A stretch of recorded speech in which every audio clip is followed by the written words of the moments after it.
সাবেক তিনবারের প্রধানমন্ত্রী বিএনপি চেয়ারপারসন বেগম খালেদা জিয়া আজ সকালে এভারকেয়ার হাসপাতালে শেষ নিঃশ্বাস ত্যাগ করেছেন।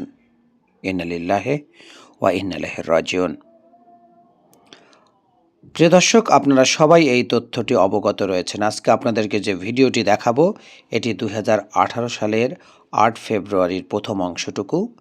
বেগম খালেদা জিয়াকে যখন আলিয়া মাদ্রাসার বকশীবাজারে যে অস্থায়ী আদালত বসানো হয়েছিল, যেখানে শুধুমাত্র বেগম খালেদা জিয়ারই মামলার শুনানি হয়েছে, সেখানে কিন্তু তাকে 8 তারিখ নিয়ে যাওয়া হয় এবং তাকে জেল দেওয়া হয়, যে কারণে তাকে রাজধানীর বকশীবাজারের যে পুরনো জেলখানা ছিল তার একটা পতিত যে জেলখানার রুম, সেখানে তাকে রাখা হয়েছিল বলে পরিবারের অভিযোগ রয়েছে এবং তার দলের নেতাকর্মীরও অভিযোগ রয়েছে।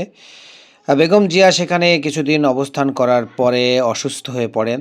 তার পরিবার দল নানাভাবে সরকারের কাছে বিনয়ের সাথে অনুরোধ করেন একজন বয়স্ক মানুষকে যাতে মুক্তি দেওয়া হয় এবং মিথ্যা মামলা থেকে তাকে মুক্তি দেওয়া হয় এবং তাকে তার সাজা মওকুফ করা হয়। কিন্তু আমরা দেখেছি তখন যারা ক্ষমতাধর ছিলেন তারা বিভিন্নভাবে এই বিষয়টিকে নিয়ে টুইস্ট করেছেন, মজা করেছেন।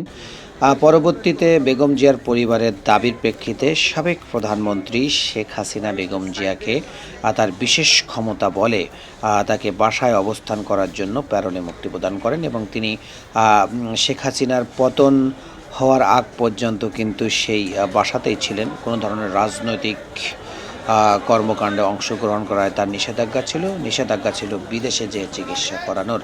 কিন্তু বেগম জিয়া যে বেশ কয়েকটি জটিল রোগে ভুগেছেন, তার মধ্যে লিভার সিরোসিস, আর্থারাইটিস, ফুসফুস, কিডনি সহ ডায়াবেটিক্স, এই রোগগুলো বাংলাদেশে চিকিৎসা থাকলেও তিনি মূলত যে ধরনের রোগে ভুগেছেন তার যে চিকিৎসা সেটি তিনি লন্ডনে গিয়ে করানোর জন্য বারবার অনুরোধ করেছেন, কিন্তু তৎকালীন সরকার কিন্তু তাকে সেই বাইরে যাওয়ার অনুমতি প্রদান করেনি।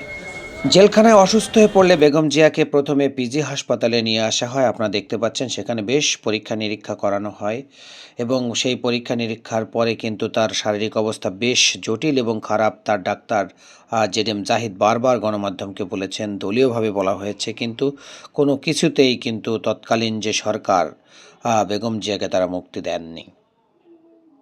পরবর্তীতে আমরা জানি যে জুলাই গণ অভ্যুত্থান ছাত্র জনতার, সেই জুলাই গণ অভ্যুত্থানের পরে 5ই আগস্ট শেখ হাসিনা সরকারের যে পতন হয়, তারপরে কিন্তু বেগম জিয়া মুক্তি লাভ করেন এবং কিছুদিন পরে তাকে লন্ডনে নিয়ে যাওয়া হয়। আপনারা দেখতে পাচ্ছেন যে এটি মূলত জিয়া আন্তর্জাতিক বিমানবন্দর, বর্তমান শাহজালাল আন্তর্জাতিক বিমানবন্দরের ভেতরের ছবি।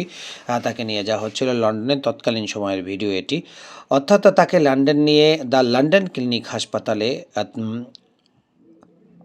চিকিৎসা করানো হয় এবং আমরা দেখেছি যে বেগম জিয়া তারপরে বেশ কয়েকটি অনুষ্ঠানে অংশগ্রহণ করেছেন, কিন্তু তার শারীরিক অবস্থা ছিল অত্যন্ত সংকটাপন্ন এবং তিনি বেশ অসুস্থ ছিলেন, ভালোভাবে কথা বলতে পারছিলেন না।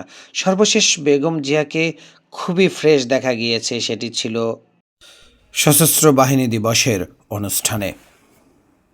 Mizanur Rahman, news channel BD, Dhaka.